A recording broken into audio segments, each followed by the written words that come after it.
Hare Krishna everyone, welcome back to my channel. आज हम उस क्वेश्चन के बारे में बात करेंगे जो एक one of the subscriber Shubham Prabhu ji ने हमसे पूछा। बहुत ही अच्छा क्वेश्चन है और आई एम श्योर कि सबके मन में कहीं ना कहीं ये सवाल होगा कि भगवान ने ये दुनिया बनाई क्यों, जब इस दुनिया में इतना इश्यूज हैं, इतने प्रॉब्लम्स हैं, इतने दुख हैं, इतना सफरिंग है, तो भगवान ने ये दुनिया बनाई ही क्यों।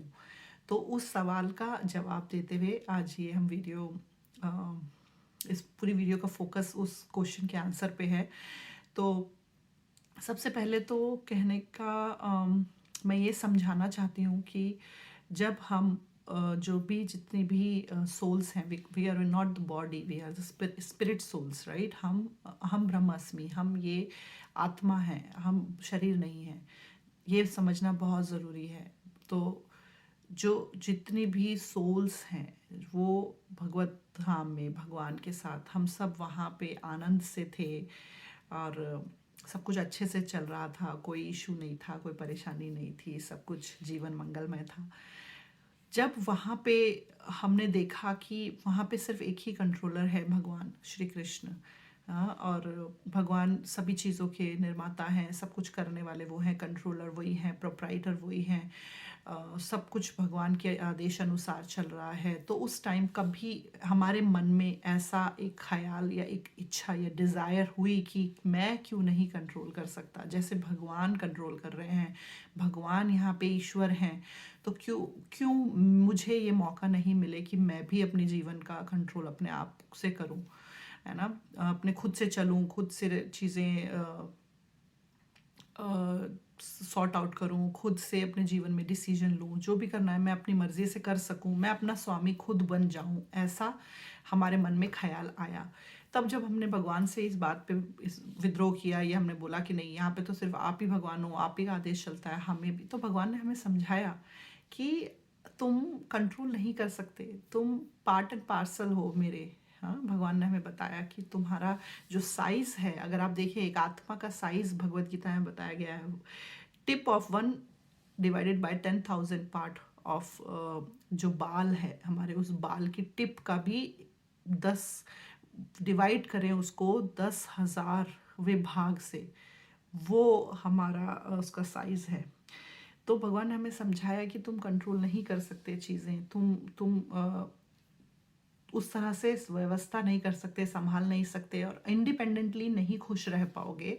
मेरे शेल्टर में तुम ज़्यादा खुश हो, लेकिन हमें इंडिपेंडेंस चाहिए थी, हमें आज़ादी चाहिए थी, हमें खुद चीज़ें कंट्रोल करनी थी, हमें खुद अपना अपना क्या बोलते हैं, विल पावर के अकॉर्डिंग चलना था। तो हमने जिद करी कि नहीं नहीं नहीं, हमें चाहिए, हमें चाहिए। तो जैसे कि एक फॉर एग्जांपल, एक जब माँ को एक छोटी बच्ची जिद करती है कि मुझे भी किचन में कुकिंग करनी है, हाँ, मुझे भी खाना बनाना है, तो क्या माँ उसको किचन में जाके खाना बनाने देती है, उसको चाकू से सब्जी काटने देती है, उसको गैस जलाने देती है? नहीं। क्यों? क्योंकि माँ जानती है ये उसके लिए हानिकारक है, ये उसको खतरा पहुंचा सकता है। चाकू से बच्ची का हाथ कट सकता है, गैस से उसका जल सकता है हाथ, या कोई भी नुकसान हो सकता है। इसीलिए माँ क्या करती है, बच्ची के लिए छोटा सा नकली किचन सेट लाती है बाजार से और उसको वो देती है। और जब बच्ची उस किचन सेट को देखती है तो वो खुश हो जाती है, वो सोचती है कि हाँ अब मैं भी कुकिंग करूँगी। तो वो भी छोटा छोटा कुछ कुछ छोटे टी पॉट्स निकालती है, छोटी केटली, एक छोटा चाकू, नकली सब कुछ, और कोशिश करती है खाना बनाने की, है ना। तो माँ ने क्या किया, बच्ची को खुश करने के लिए, उसकी जिद पूरी करने के लिए उसको असली किचन में काम नहीं करने दिया, लेकिन उसके लिए एक छोटा सा नकली किचन सेट लेके आ गई ताकि वो उस पर काम कर सके। उसी तरह से भगवान से जब हमने जिद की कि हमें भी दुनिया को चलाना है, हमें भी स्वामी बनना है, हमें भी कंट्रोलर बनना है, तब भगवान ने हमें समझाया कि तुम नहीं कर सकते, क्योंकि तुम्हारी बुद्धि, तुम्हारी क्षमता, सारी चीज़ें सीमित हैं। हम भगवान से बराबरी नहीं कर सकते। लेकिन हम नहीं माने तो भगवान ने क्या किया, एक मटेरियल वर्ल्ड बना दिया। जैसे माँ अपनी बच्ची के लिए नकली किचन सेट लेके आ गई, उसी तरह भगवान ने हमारे लिए एक टेम्पररी भौतिक जगत बना दिया कि आप यहाँ पे जाओ और कोशिश करो जो तुम चाहते हो वो करने की, चीज़ों को कंट्रोल करने की, अपने आप को स्वामी मान के सब कुछ अपने अकॉर्डिंग चलाने की। यहाँ पे जाके तुम ट्राई करो। एक छोटा सा नकली भौतिक जगत बना दिया एक तरह से। हमें लगता है ये सत्य है, बट ये सत्य नहीं है। असली जो किचन है, वो नहीं मिला हमें। हमें एक छोटा-सा किचन सेट नकली मिला जिस पे हम काम कर सकते हैं और खुश हो सकते हैं कि हाँ, हम भी कुछ कर रहे हैं, जैसे वो छोटी बच्ची खुश हो रही थी। उसी तरह से भगवान ने ये भौतिक जगत बना दिया ताकि वो हमें एक मौका दे सकें कि हम भी कोशिश करें, ट्राई करें कि अच्छा कुछ स्वयं को कंट्रोलर मान के कि हाँ, मैंने अपने डिसीजंस खुद लिए, या हम अपने तरीके से चले, या हम अपनी इच्छाओं के अकॉर्डिंग कार्य कर रहे हैं इस भौतिक जगत में, क्योंकि यहाँ पे हम स्वामी खुद हैं, है ना? लेकिन जैसे अंत में वो बच्ची खाना बना रही है, बना रही बना रही है, लेकिन कुछ बन तो रहा नहीं है, लेकिन जब भूख लगी तो कहाँ जाएगी? माँ के पास ही जाएगी कि माँ अब तो मेरे किचन में से तो कुछ खाना बन नहीं रहा, आप ही मुझे खिलाओ। उसी तरह से हम सोच रहे हैं कि हम कंट्रोल कर रहे हैं, हम कोशिश कर रहे हैं कि हम सब अपने अकॉर्डिंग चलाएं और इस भौतिक जगत में हम स्वामी बने, बट अंत में हम देखते हैं कि कुछ हमारे अकॉर्डिंग हो ही नहीं रहा है। हो वही रहा है जो भगवान चाहते हैं, जो उनके प्लान है।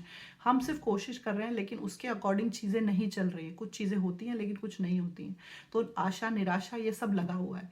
तो अंत में जब हम देखते हैं तो हमें समझ में आता है कि हम एक्चुअली में कुछ कर नहीं पा रहे हैं कंट्रोल। हमने सोचा था कि हम स्वामी बन जाएंगे, हम कंट्रोलर बन जाएंगे, हम प्रोप्राइटर बन जाएंगे, लेकिन एंड में हमारे हाथ में है नहीं कुछ भी। तो हम वापस भगवान भगवान के पास जाते हैं और उनसे प्रार्थना करते हैं कि आप ही सहारा हो, आप ही, you are the ultimate controller, you know everything, please help us. तो उसी जैसे वो बच्ची खेलती है और खुश हो जाती है, लेकिन अंत में उसको समझ में आता है कि नहीं, ये एक नकली किचन सेट है और रियल जो है वो मेरी माँ को ही चलाना आता है, वही सही से चलाए तो अच्छा है। उसी तरह से जब हम भक्त बनते हैं तब हम समझ जाते हैं कि हमें इस भौतिक जगत में भेजा गया क्योंकि हमने जिद करी थी, हमने विद्रोह किया था, हमने भगवान को बोला कि नहीं, आप ही वहाँ पे कंट्रोल कर। तो इसीलिए भगवान ने ये भौतिक जगत बनाया ताकि हमें बता सकें कि हमें ठीक है, तुम चाहते थे कंट्रोल करना, तुम्हारे लिए मैंने ये मटेरियल वर्ल्ड बनाया है, कोशिश करके देखो। हमने कोशिश करी, बट अंत में हमें समझ में आया कि इस भौतिक जगत में हम कुछ भी कर रहे हैं, लेकिन एंड में हमें भगवान की ज़रूरत, उनका शेल्टर, उनका रास्ता ज़रूर अपनाना पड़ेगा, वरना हमें सफलता नहीं मिलेगी। क्योंकि ईश्वरम परम कृष्णा आदिर अनादिर गोविंदा सर्व कारण कारणम, सभी कारण के कारण भगवान हैं, सभी चीज़ों के कंट्रोलर भगवान हैं, जो ईश्वरम परम कृष्ण है। हाँ, ब्रह्मा जी ने कहा कि हम हो सकते हैं छोटे मोटे कंट्रोलर, लेकिन परम ईश्वर जो सबसे बड़े कंट्रोलर हैं वो भगवान श्री कृष्ण हैं। तो ये भौतिक जगत क्यों बनाया गया? इसीलिए ताकि हमको एक मौका दिया भगवान ने, जो विद्रोह हमने किया था भगवान के सामने कि नहीं, हमें भी कंट्रोल करना है, हमें भी चीज़ों को अपने तरीके से चलाना है, तो भगवान ने हमें एक छोटी सी नकली किचन दे दी कि कुकिंग करो और देखो और खुश रहो। तो ये पूरा इस क्या बोलते हैं, उसका उद्देश्य यही था ताकि हमें समझ में आए कि हमारे हाथ में कुछ नहीं है एक्चुअली में, और भगवान ने हमें मौका दिया कि खुद हम इस बात को जानें और वापस भगवत धाम जाएं, और उसके बाद हमारे दिल से ये विद्रोह निकल जाए कि हमें भी अपने आप चीज़ें करनी है, हमें भी कंट्रोल करना है, हमें भी भगवान बनना है। तो अब जब हम इस भौतिक जगत में चीज़ों को अपने तरीके से देख रहे हैं और समझ पा रहे हैं कि हमारे हाथ में एक्चुअली में कुछ नहीं है, फिर जब हम वापस भगवत धाम जाएंगे तो हम भगवान को असली मायने में समझ पाएंगे, और वो जो विद्रोह हमारे मन में था, वो एक आशा, एक डिज़ायर हमारे मन में थी खुद चीज़ों को करने का, वो दूर हो जाएगा और हम समझ जाएंगे कि हमें भगवान का शेल्टर, उनका आश्रय बहुत बहुत ज़रूरी है हर चीज़ में करने के लिए, कुछ भी करने के लिए। तो इसीलिए भगवान ने भौतिक जगत बनाया, एक छोटा सा, जैसे उस माँ ने बच्ची के लिए नकली किचन बनाया दिया ताकि वो खेल सके और अपने आप को खुश कर सके उसी, और समझ सके कि एंड में जो भगवान हैं वही असली कंट्रोलर हैं, हम लोग नहीं हैं। चाहे हम कोशिश करें लेकिन हम नहीं कर सकते। तो इसीलिए ये भौतिक जगत का निर्माण हुआ हमारे ही विद्रोह के कारण। और हम यहाँ पे मेनली हमें क्या करना है, हमें इस बात को जानना है, समझना है कि भगवान से हमारा प्रेम भरा रिश्ता है, और उस संबंध को वापस स्थापित करके वापस भगवत धाम जाना है। बट इस बार हमारे हृदय में ये नहीं होना चाहिए कि हम भी कंट्रोल करना, हमें भी भगवान बनना है। इस बार हमारे हृदय में ये भावना होनी चाहिए कि हमें भगवान का सेवक बनना है, और जैसा भगवान चाहें उस तरह से हमें अपना रास्ता निर्धारित करना है, भगवान के आदेशों अनुसार हमें कार्य करना है। खुद हमें भगवान बनने की कोशिश नहीं करनी है ना। तो इस भौतिक जगत से हमें ये सीखना है, इसीलिए इस भौतिक जगत में आकर हम चीज़ों को सीखकर भक्ति को जानकर वापस भगवत धाम जाने की प्रिपरेशन करते हैं। हरे कृष्ण।